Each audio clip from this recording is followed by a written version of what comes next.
time for the Get to the Point review. Hello, everybody, and welcome to the Get to the Point review podcast. I am your co-host, Kelly McKinney of Hohenheim Productions. And I'm your other co-host, Josh Gibson of Fourth Wall Players. And with it being so close to the holiday season, this is our very special Christmas podcast. Woo! And in this episode, we're going to be covering The Trial of the Chicago 7, which is a recent film that I happened to be a background extra in. Spent a week on set in the cold. It was a lot of fun. And we are also going to be covering the top 25 Christmas movies of all time. I believe that was according to Screen Rant. We've both taken half the list and broken them down. And we're going to go ahead and we're going to jump into the meat of this episode. Into the first part of this episode, which is, of course, our most recent movie, being The Trial of the Chicago 7, directed and written by Aaron Sorkin. So you know we're expecting a bunch of witty verbal play, right? Mm-hmm. And so, Josh, why don't you tell us what you had for your get-to-the-point review over Trial of the Chicago 7? Well, my get-to-the-point review of Trial of Chicago 7, it was a very interesting story with superb acting. It's simultaneously fascinating and horrifying how relevant it was this year. Yeah, right, absolutely. Yeah, and for me, I had every moment of this movie had me drawn in. It's just that sometimes the reality isn't victorious, and that's how the movie leaves us. Because, as you brought up when we were discussing it a while ago, about the judge. Yeah. Like, if anyone needed to see some justice, it's that judge. If the reality of the situation was anything like it was in the movie, why that judge better have been, basically gotten rid of, voted out of office. My question is, if we did it like by connecting actors' roles in movies, was that judge secretly Richard Nixon in disguise? Ah, yeah, it was right before the time for it, right? Yeah. Okay, right. So now, I had a feeling, not only am I biased because I was in the movie, I spent 7 days on set in Chicago. I was part of the riot crowd. If you want to specifically see me when they're panning the crowd during the speech at night where Eddie Redmayne is talking about the guy who got bashed, right? Yeah. They bashed in Rennie's skull.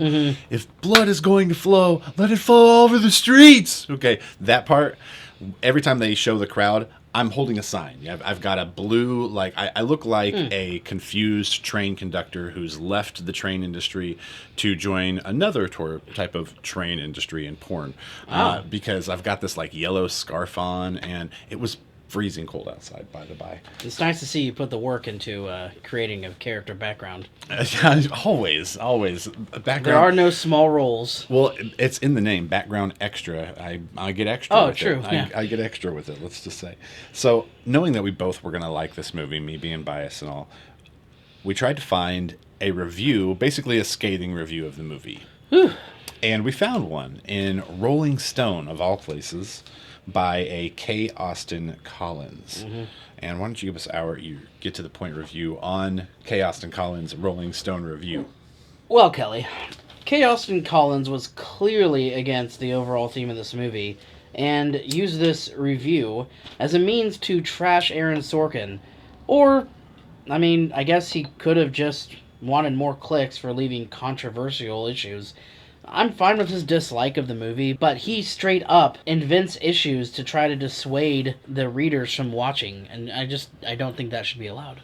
Right, that's ridiculous. Yeah, and so for me, I said, this guy wouldn't know good acting if it was shoved up his vagine. Shout out to Sacha Baron Cohen and Borat there. His case against the movie is plainly ridiculous. I give this review 2 stars. I made sure to basically quote the review twice in my Get to the Point review because he talks about Sacha Baron Cohen's acting, and I think you and I both can agree that this is some of Sacha Baron Cohen's best work. I think so, yeah. As far as character acting, it's just amazing. And then he also insults the wig usage on the movie, and I'm like, I was on set. What a weird thing to insult. They're wearing wigs, but But he was makes it really that distracting? well, he made it seem like it was super obvious that they're wearing. The only reason it's obvious to you that they're wearing wigs is because you know that's not their natural hair color and shape. Exactly. Like, anyone that was wearing a wig, they did a great job. It's Hollywood camera. I mean, Yeah. it's Hollywood makeup. Like, Right. come on, man. Like, the only time you can see that someone's like really wearing a wig is when you're supposed to in film. Like, Right. you know what I mean? There's little slip ups here and there, but like, I think they're talking about. I think Kay Austin, whatever. Here, Kay Austin Collins is specifically talking about the woman who had the blonde hair. Like, she Right. had the very, what I would see as like the typical like 20s, 30s, 40s, 50s secretary blonde hairdo. It's kind of like bushy thing. I mean, yes, you can tell it's a wig because of just how like perfect it is. Right. But it's not so, oh my God, that's a wig, that it's distracting. Like, Yeah. the characters never- shine through on the movie and for me. I have definitely seen other movies and TV shows where the wig is so bad it's distracting. Yeah. I'm looking at you. Pretty much everything in the Arrowverse, namely Black Canaries and Batwoman.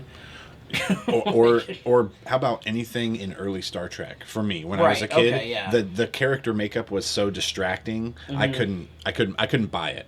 Like, it was just so plainly clear that they had prosthetics on their foreheads. It was very obviously stage makeup. Right, and that they so tried to put on film, and it doesn't work. and it doesn't the work same that way. well. Yeah, yep, it shows up too much. So, Trial of Chicago 7, thumbs up. Get to the point review on the review, thumbs down for sure. All right. And then that definitely brings us into the meat of this Christmassy episode here. Woohoo! And we broke down, like I said, 25, what are supposed to be the 25 best Christmas movies of all time.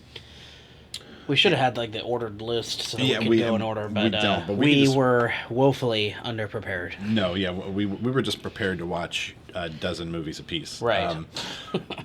And I guess I'll kick it off. One of my favorite movies of all time was on this list. Favorite Christmas movies of all time was on this list. Home Alone and Home Alone 2. Well, Home Alone was on it. I added Home Alone 2 because Home Alone 2, man. And what I said about him, I get to the point review on Home Alone 2 says, two superhumans attack a young sociopath in New York, overlaying the sounds of Christmas. Excellent soundtrack. Macaulay Culkin isn't the actor I remember. Yeah. I just remember, for Well, whatever reason, I loved him when I was a kid, right? And I look at his acting now, and it falls flat. Like his, I just think he falls into the category of he was in 90s movies. I feel like you watch a lot of films from the 90s, and I don't think it's the acting necessarily that's so bad. I just think they had issues sometimes with, I don't know, translating to the film. I mean, do you know what I'm saying? Like, you see a lot of it, and it's like, I get it, because I could hear the line Yeah. having been delivered in its proper manner in my Right. head. But what I think it more comes down to is that Hollywood was just trying to capitalize on Macaulay Culkin being Right. cute. yeah. And it didn't matter that he was an awful actor. No, Because I agree with you on that. Home Alone 2 felt like he was reading every line to us. Right. I'm just saying 80% of movies made in the 90s, I feel like, even more so than other eras in film for some reason, I feel like you look at them today and you're like, wow, this looks like poor quality. Right, yeah, Like, yeah, it is. and it's weird. It's interesting how everything feels pixelated. Yeah. I don't know if it was the editing process, like how they put it together back then compared to today, but it wasn't an issue like in 80s movies and earlier that I watch. I don't see that as an issue. Right. Usually. So I don't know what the heck it was. Huh, yeah. But And so Home Alone was on your list, right? no, it was not. It was your list. You just read it. But Home Alone 2 was on my list. Home Alone 1 wasn't on yours? Nope. Oh, okay. Wait, maybe. I thought so. I thought that It was on why- mine. That's why I added It's Home Alone way 2. down here. Okay. Will you do Home Alone? I will do Home Alone. All right. Carrie's younger brother, Kevin, is abandoned to fend off home intruders and thoroughly tortures the two thieves for a hellish environment that they become trapped in for eternity. Also, some message about ignoring each other for the holidays is okay as long as you're in the same house. Nice. It was a little long. Sorry. No, but it's good. And you know, it's so interesting because like Home Alone 1 and Home Alone 2 sort of blend together to me, just in that they're both there's so many callbacks in Home Alone 2 to Home Alone 1. Yeah. It's just like, it's basically the same movie in a different city, and it just made it fun. I love the movie. Right.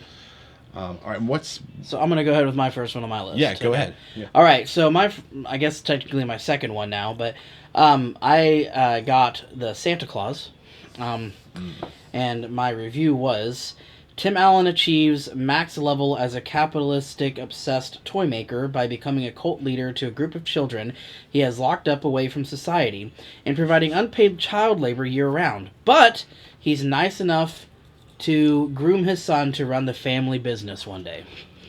Right. Yeah, and I for whatever reason, I just remember lots of fat jokes from the Santa Claus. You know what?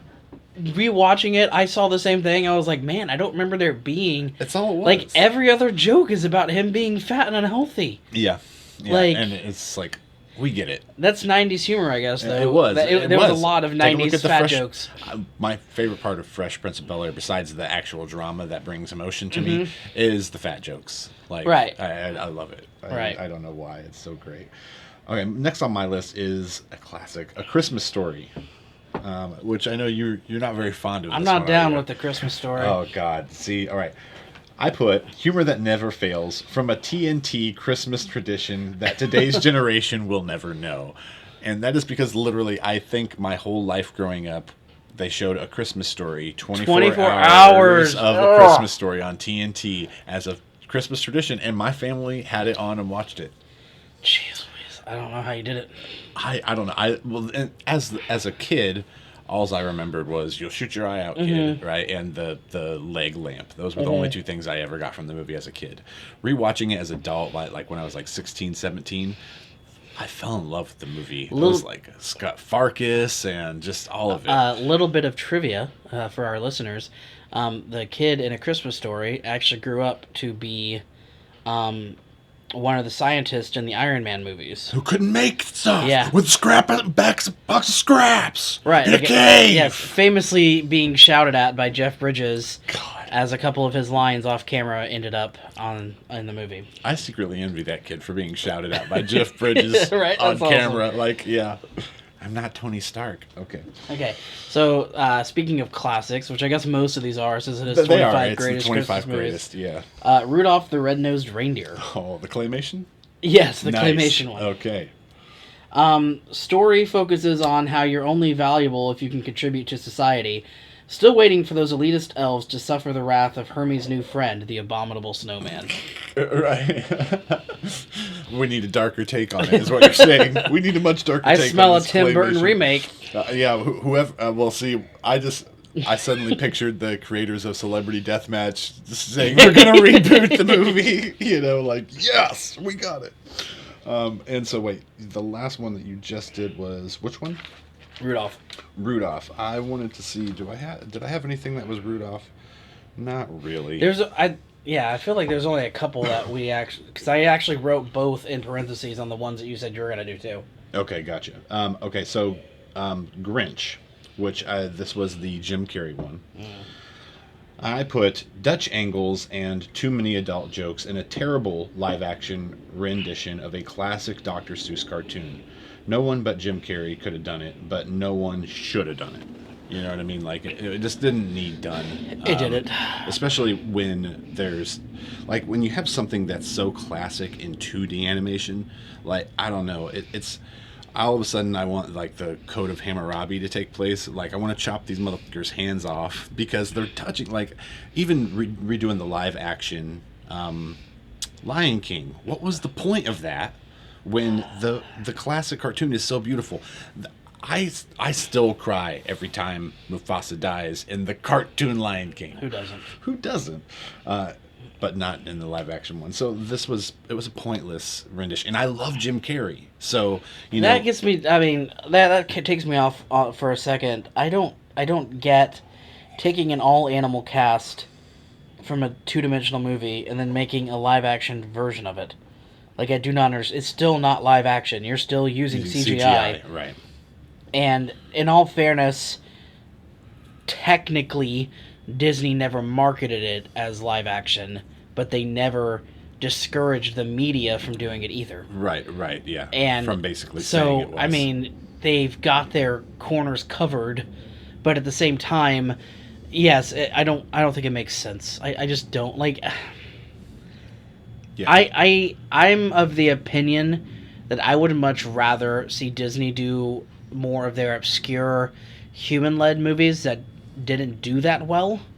Right. You know, like, I guess Black Cauldron. I mean, would be brilliant. What a great book series. Or like Atlantis or Treasure Planet. Oh God, things like that. Would be freaking amazing. I would much rather see those redone live action. Right. Treasure Planet redone as live action would be like revamping Stargate with the original cast. Right. It'd be like amazing. Right. It'd just be awesome. So that's my personal belief. I don't get taking movies and so what you're saying is that's why The Grinch sucks. Sure. I mean, I was saying that's why that, Lion King and Beauty and the Beast and, I guess arguably, I actually kind of liked Aladdin, but it was a lot of fluff that didn't really add much. Right. So, I don't know. Anyway, it doesn't matter. Was that yours? Not a Christmas. Yeah, Grinch. Is it my turn? Yes, it sure is. All right, Elf. For Elf, I said, one of Will Ferrell's SNL characters accidentally gets trapped in the North Pole and raised by elves. But then he grows up and is no longer cute. So they send him away to reunite him with his grumpy father. That is my Elf take. And I've never seen Elf. Yeah. I've still refused to watch it because there's some Will Ferrell roles that I just don't care to see. Because he was to me personally, that was when he bled from obnoxious. Because he did a lot of those not early on in his career, like Night at the Roxbury or his little roles in Austin Powers, I guess, weren't bad, but they weren't his movies, right? Or Superstar, things like that. That was kind of obnoxious Will Ferrell, and I did not think too highly of him. And I kind of looked at Elf the same way, but when I actually watched it, I really enjoyed it, and I felt like, he played a man-child, but it made sense in this movie. Yeah, and that's what everyone's been telling me. They're like, oh man, this isn't Step Brothers for you, Kelly. Which I know everyone loves Step Brothers for whatever reason. I prefer the other guys. I loved the other guys. I love Will Ferrell when he plays. Hilarious. I love Will Ferrell when he plays a straight man. Yeah, right. Yes. And it made Mark Wahlberg's comedy. Was hilarious. He was perfect. It's incidentally the only movie I've liked Eva Mendes in ever. Yeah, I mean, okay, I really liked Hitch, but not because of Eva Mendes. Right. I liked it because of... I'm not saying I haven't liked movies that she's been in. Yeah, I like it because of Kevin James and because of... Will Smith, yeah. Right. Okay, and so, anyway, moving on. Right? No, yeah. Okay, I had The Family Stone. Did you end up watching that? I did not. Okay, that was one we were supposed to both have. Yeah, okay, I just didn't get to it. It's a lot of movies. Yeah, there were a lot of movies. There were. I mean, when you got here, I was still catching up. So, The Family Stone. I have what could have been a tidy family drama during Christmas turned ridiculous rom-com literally over Christmas night. It's on this list. So it's on this list. I figure that by the time they got to the 20s, they must have had trouble coming up with Christmas movies because I guess. Because there's one really great scene that's emotional that you can feel, where Sarah Jessica Parker is upset because Diane Keaton basically said that she wished all of her sons were gay, so they'd never leave home. Now it's a joking. Wait a minute. Wait, no, hold on. It's a jokingly selfish line from Diane Keaton. Okay, it's like of course she doesn't really wish that they were all gay. Right. But she doesn't. But at the same time, she's not. She doesn't dislike her son, the one son that is gay, for being gay, and so the family blows up on Sarah Jessica Parker, which is awesome. Yes, they fucking jumped down her throat about it, basically. I mean, even her, it's a great scene. One great scene does not make it a great Christmas movie. That one scene could have been in a good family drama, and it would have been just as impactful and powerful. But instead, we go with literally the basic rom-com trope shoved halfway into the movie, where now all of a sudden we've got two people are switching couples, and these people are actually secretly perfect for each other. And you know what one great scene does make, though? A note of brilliance. A good candidate for a note of brilliance. That's right. All right, there's Shameless our plug, guys. plug. All right, in credits. Okay. Oh God, no! I have so many more. We have so much more. Okay, go ahead. All right, my next one is Miracle on 34th Street. Oh. So anyway, I don't know how many of you out there have watched them, but there's actually two really good versions.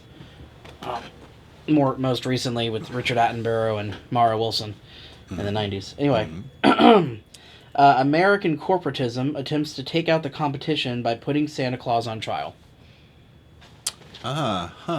Interesting. That's a really good get to the point review on that movie. That's pretty perfect. succinct, right? That's pretty succinct. That's great, man. Yeah. Now I want to rewatch on Miracle on 34th Street. I'm upset it wasn't on my list. Okay, next on mine is Kiss Kiss Bang Bang.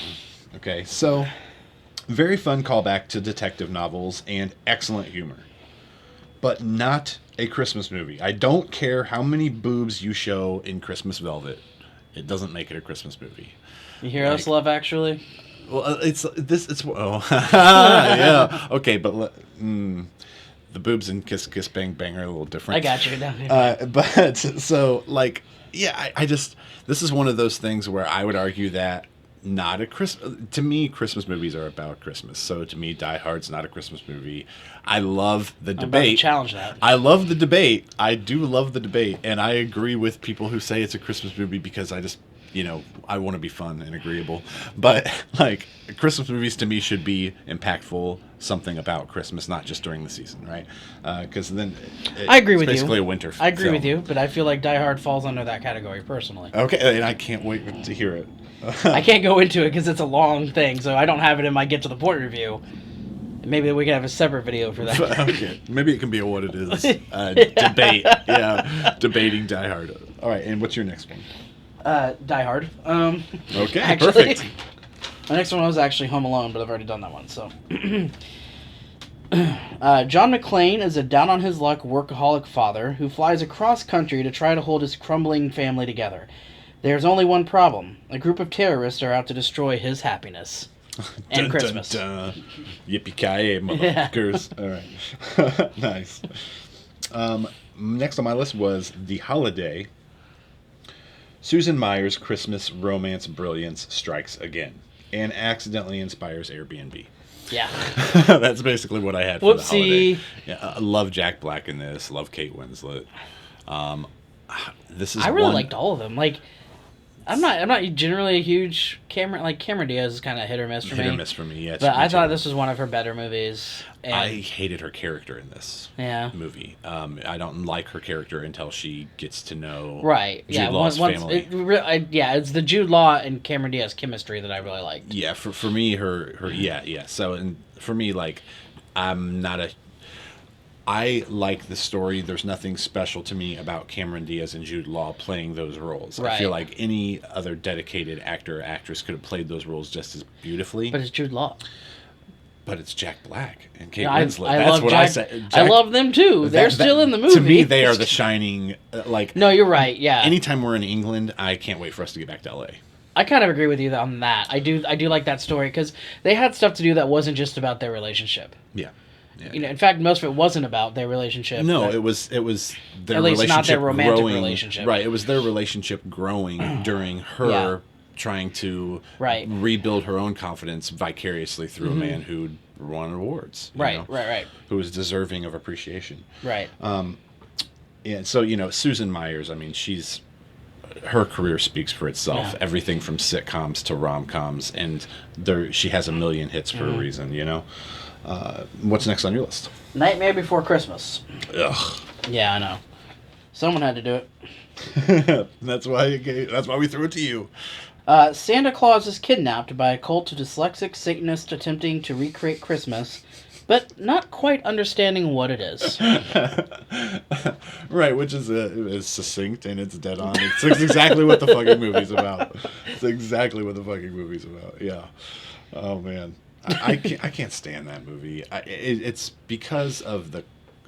I think it's its weird popularity. It's right. It's the cult Tim Burton popularity of it that turns me off about it because it's like when I remember dating girls who were obsessed with the movie. Oh god. And so when you can't relate to them over that, like that's the end of the relationship. That's like their entire personality is a Tim Burton fan. Is a Tim Burton film. It's way too vapid, you know. But yeah. Incidentally, I feel the same way about Johnny Depp fangirls. Yeah, no, me too. Like I feel that way about a lot of things that have like this loving cult a certain culture. like loving a certain type of movie does not give you a personality. No, it doesn't. No, it doesn't. Oh, that's your turn. Next would be on my list is Scrooged. Yeah. I this is the thing, okay, Josh. I know you love this movie. I don't know if I love it, but that's what you said. It's a good movie. Okay, fine. I love the movie, but it's not like my top 25 films or anything. I remember watching it growing up, and I love Bill Murray. I especially loved the rest of the cast. Like I really loved the rest of the cast. But for my get to the point review, it boiled down to an example of capitalizing on fame falling short. A campy retelling of A Christmas Carol that fails to utilize Bill Murray. Anyone could have played his role. Like that's you probably got a good point there. Like because again, probably Michael Keaton. I mean, you know, and I think that's our personal bias, which is really odd for me to say because I love Bill Murray. Right. But for me, if we were supposed to feel something, anyone could have played an asshole. Get someone who has a genuine knack for drama to bring the role home. You know what I mean? I think Michael Keaton, to me, some of his best roles are the ones where he does kind of walk on both edges of, you know, of good and evil, or whatever you want to call it, happy and sad. I think those are some of his best roles. And so, like, I see him just as being that, like, average Joe guy who is a workaholic in the beginning and slowly gets turned, you know, slowly realizes his, you know, shortcomings or whatever and becomes a better person over the course of it. And, you know, I kind of feel like that's like how Mr. Mom was, and I think of Mr. Mom a lot. Well, and that's my personal... I think of the humor that comes from Michael Keaton in a lot of those films, especially in the 90s. Right. And why he would have went good for this film is because, like, I don't know, you get this feeling... To me, Bill Murray is the Keanu Reeves of the 90s. Yeah, okay, where he's kind of like the internet's boyfriend and everyone's like, it's like... Everyone loves Bill Murray no matter what he does. Exactly, right. And, you know, I mean, but there's good reason for that. Bill Murray's done plenty. He's an amazing person. And yes, he deserves all the accolades. He does deserve all the accolades. But, like, for me, with Michael Keaton, there's more depth to that. You know what I mean? So, like, when you put him into a role, it's engaging in a different way. Because I feel like with Michael Keaton, unlike Bill Murray or Johnny Depp or people like that, I feel like when he plays his characters, you're not like, oh, it's Michael Keaton playing a character. Right. Yeah. No. You know, yes, and you never know how he's going to play it because he doesn't play an archetype like a Johnny Depp. And or his comedy would have played differently in this script. Yeah. Whereas this, like I said in my review, they didn't utilize Bill Murray in the sense that Bill Murray's comedy isn't what reigns best about this movie. Right. It's just honestly, I like the ghosts. I like the ghosts. The ghosts are great. They're great character actors in the movie. And Bobcat Goldthwait's character. Bobcat Goldthwait. God, I love him more and more as his career continues. Yeah. Like I keep falling in love with him over and over and over. Right. Again. Next on yours. Oddly enough, Muppet Christmas Carol. Aha. Michael Caine's greatest role ever. Fight me. What's up? I would fight you. Well, like I love Michael Caine in almost everything he does. That's true. But I think of just right off the top of my head, Alfie, Harry Brown, and to be fair, I haven't seen like any Michael Keaton when he was young roles. Miss Congeniality. I do like Miss Congeniality. I've not seen I said Michael Keaton. Michael Caine. Yeah. I've not seen Michael Caine in anything that I did not like him in. Let's be clear there.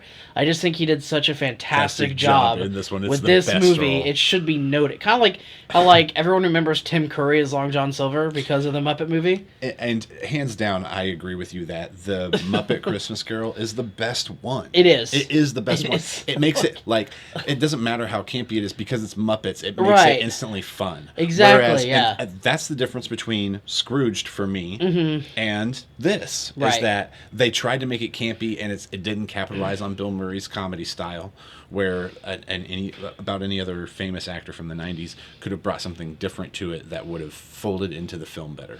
Right. Okay, and so next on my list is A Charlie Brown Christmas, which I said classic. Charlie Brown is always heartwarming, and it's a lost art of storytelling, and by it I mean 2D animation, Right. And especially like this specific form. It's beautiful in its own way, timeless, so to speak. Next on yours, Meet Me in St. Louis. Meet Me in St. Louis. I've never seen it. It's one of my wife's favorite movies, actually. The weird thing I found about this being on this Christmas list, though, is it literally takes place over a whole calendar year. They're only in Christmas, and that is, in all fairness, one of the most memorable parts of the movie, because she sings "Have Yourself a Merry Little Christmas" during Christmas.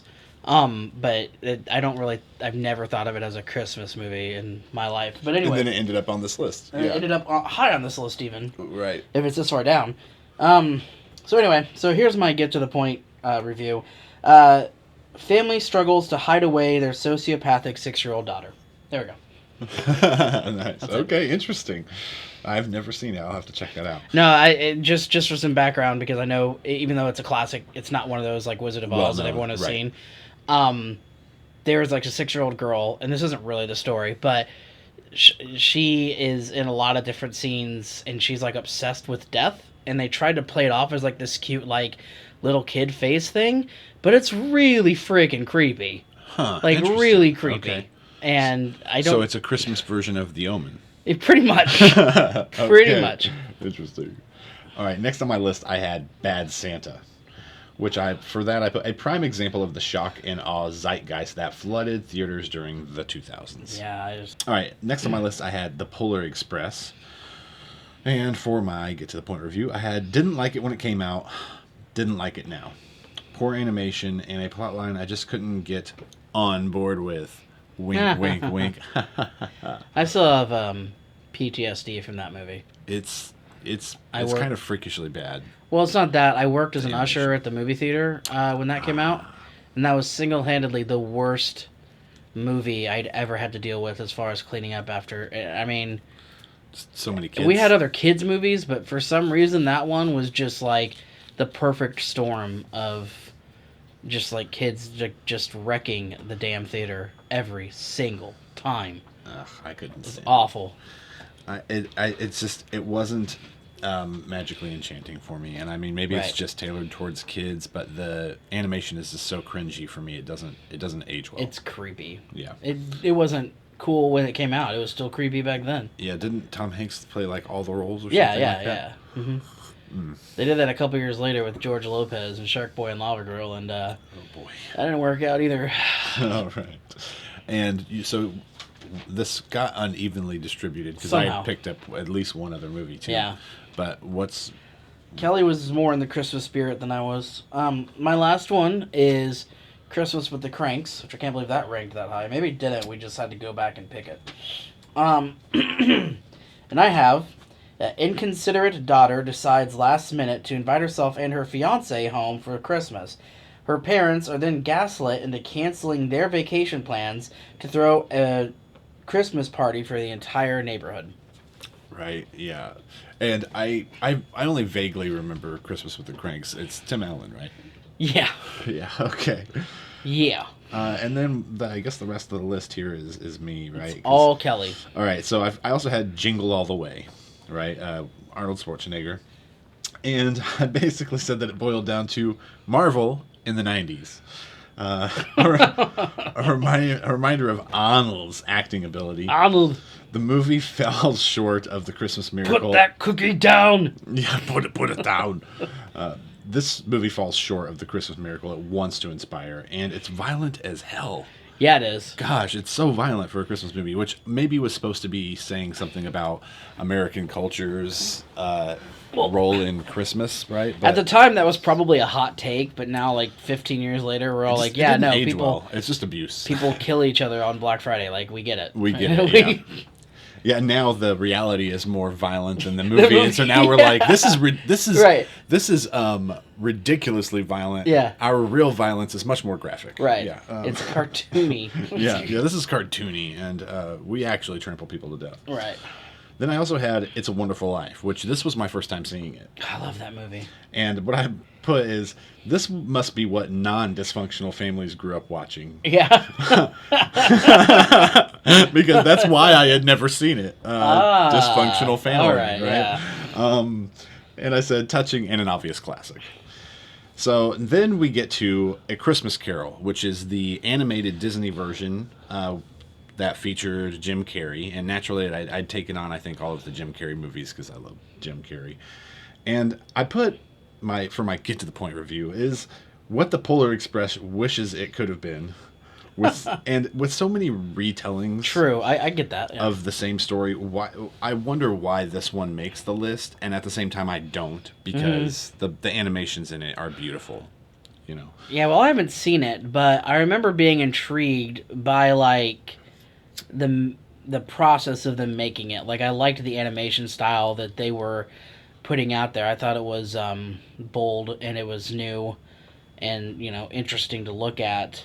Yeah, it's a really interesting mix. The only problem with that, and again, I haven't seen it, so I'm not speaking for this movie specifically, but if all of your draw or appeal of your movie is from the technical side of it, and you don't have much of a story, or it's not put together very well, then it doesn't age very well. And I'm not saying that that's what this Christmas movie is. That's always just one of my... No, and it did age well. One of my fears. I felt like the animation and the art style was still very beautiful. Right. And I think it's because they were retelling a story that's been told a million times that they were able to do something innovative with the animation Exactly, styles. Yeah, because that's what you want. You want to see something different. Right, because they didn't have to focus on how good's the story going to be. It's an ancient story. It's a beautiful story. And so retelling it properly, but with a really unique take on the animation is really great. Right. And then the last one on my list is Love Actually, which we were supposed to both watch, but you weren't able to make time with it my wife doesn't want me to watch it without her, so I gotta wait for her to get ready for it. Well, my takeaway from it was a delightful British comedy meets rom-com over the holidays. Charming, cute, but too slow moving. It just felt very slow to me. That we're supposed to be so mystified by the characters and the cast and the humor that it's supposed to take us from one dull moment to the next, and it's just ends up being too cliche rom-com for me. And again, as a Christmas movie, I want to feel the Christmas miracle. Luckily, this movie slaps you in the face with Christmas Miracle right up front with the little musical acts that they have in it. It's really fun. Okay. It's a fun movie. And so that concludes our Christmas list. The very last segment of the Get to the Point review is where we do a Get to the Point review over a tweet. And Sorry, being our Christmas episode, who better than to go to than @official Santa? All right. Taking at Santa Clauses. And just a little over an hour ago, Santa Claus tweeted, "I'm not so sure I want to play this fill-in-the-blanks game. Closes eyes and hits send. Hashtag ho ho ho." And it's because this says, "Santa came down my blank, so I gave him a blank." Ooh. Naturally scrolling through this, there's plenty of cum jokes, which is to be expected. Naturally, hashtag ho ho ho, I think, gives it away. Yeah. So we went ahead and we're just going to go ahead and play the game here. So, Josh, me go first. All right. I went with the easy route, and I filled in Santa came down my leg, so I gave him a Kleenex. And it was really tempting to just go with the flow of cum jokes here, but instead I went pandemic on us, and I said Santa came down my street, so I gave him a face mask. Oh, there you go. Yeah, nice. That's not going to age poorly at all.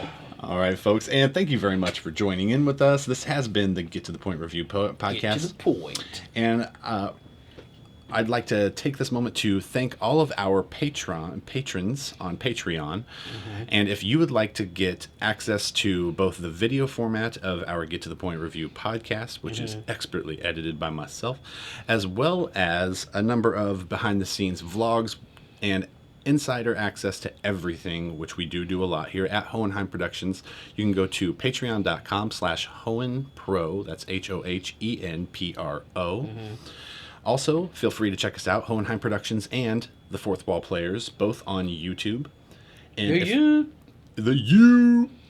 And if you are struggling last minute to find a Christmas gift, you can check out our excellent mug selection on eBay under Rena's Mug Life. That's RINA''S Mug Life. We also accept cash. We also accept cash donations. For us. We're just going to take it. We're struggling too, guys. We struggle, man. It's pandemic time. We're wearing our masks right now. To prove that, you can go to Patreon. Only $1 a month. They got to catch us in our lie.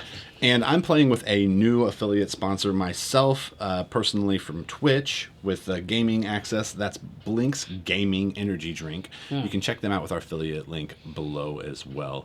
And again, thank you guys for being here. You the best. It's been the Get to the Point review. Merry Christmas and Happy Hanukkah and Happy New Year. And Kwanzaa and all that other stuff. I don't know the other holidays, but I appreciate every last one of them. You'll have a good season. That's what we know. Thank you very much. Get to the point.